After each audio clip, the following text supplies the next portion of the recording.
Ғалия Айтбекқызы, саламатсыз ба? Балабақшамызға қош келдіңіз. Сізге біздің балабақшамыз ұнады ма? Ұнады. Балабақшада ас-атасы нан атты бағдарлама өткізілгені туралы білесіз бе?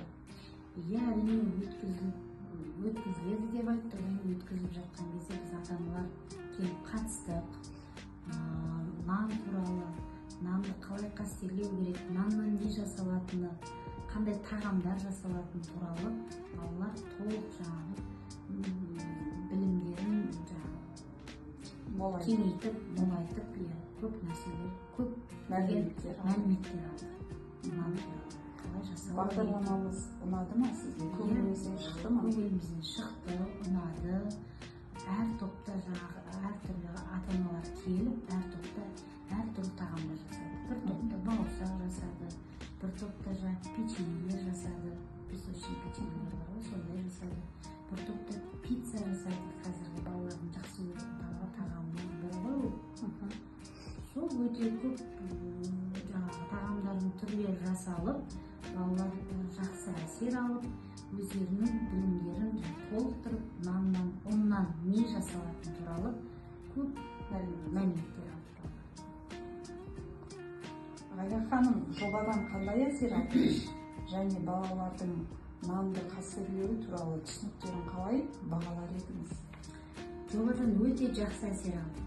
Балалар нан туралы, нанның қалай пайда болуын, ұнның қалай пайда болуын, ол қай жақтан келетінін, бидай қалай егілетінін, бәрін жаңағы балалар жақсы үйренді деп ойлаймын. Өйткені осы жерге келіп бидай екті бірінші.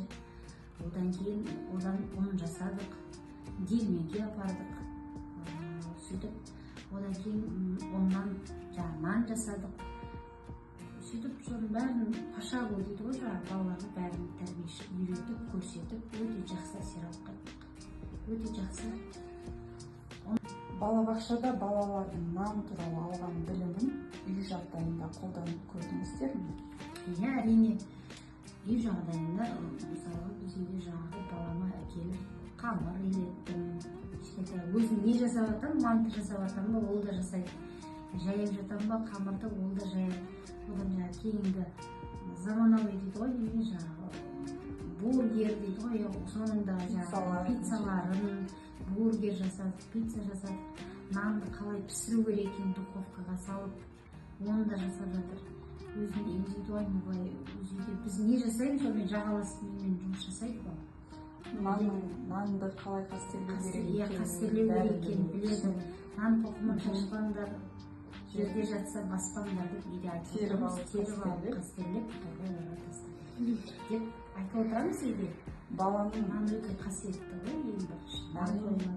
Қазір балалар көбіне жаңағы фастфуд дейміз ғой. Сондайға әуес. Енді көбіне бермеуге тырысасыздар. Жоқ, мен бермеймін. Бірақ сол жердегі нан мұнда дәмді ғой. Пирог қой кейін кезде, пирогты, ол да нанға жатады. Ішінде құрамында ұны бар. Сосын пицца жейміз, фастфуд жаңағы жемейміз, бургер. Тағы бір түрі бар ғой. Донер дейді.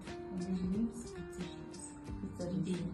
Үйде жасаймыз. Сол жасалатын сүйіп жейтін балалардың тағамдары ұннан жасалған. Самса жақсы. Ол да ұннан жасалған. Сосын жаңағы тағы бір түрі бар ғой, самса, сосын чебуреки дейді ғой. Ол да ұннан жасалады. Оны да жақсы көреміз. Соның бәрін балалар үй жағдайында жасап, қолданып көрді. Балабақшада тәрбиешілері жақсы үйреткен. Басында қалай үйретіп, сол үйде де соны жасаймыз. Әсеріңіз